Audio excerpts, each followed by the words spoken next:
যিনি বাংলাদেশি হিসেবে বিশ্বের সবচেয়ে সম্মানজনক পুরস্কার নোবেল জয় করেছেন, যে কাঙ্ক্ষিত সম্মানটি তিনি আসলে আমাদের জন্য নিয়ে এসেছেন বাংলাদেশি হিসেবে।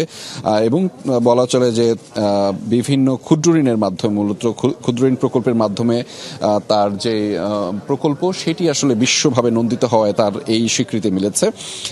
বিশ্বের মানুষের কল্যাণে তিনি সামাজিক ব্যবসায় যে মডেল সেটিও কিন্তু তিনি আলাদাভাবে উপস্থাপন করছেন। এবং এই মুহূর্তে আমরা দেখতে পাচ্ছি দর্শক, তিনি বোর্ডিং ক্রস করে এবং তাকে যে আনুষ্ঠানিক অভ্যর্থনা রয়েছে সেটির কার্যক্রম শুরু হয়েছে।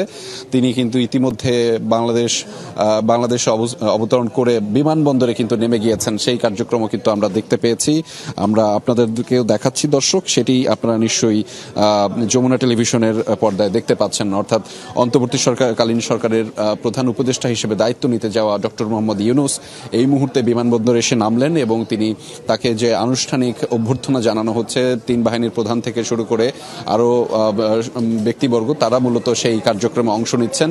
আর কিছুক্ষণ পরেই মূলত এখানে এসে তিনি গণমাধ্যমে কথা বলবেন। তিনি এখানে সুশীল সমাজের প্রতিনিধি যারা রয়েছেন তাদের সাথে কথা বলবেন। আমরা এমন করে আসলে জানতে চাই, এরকম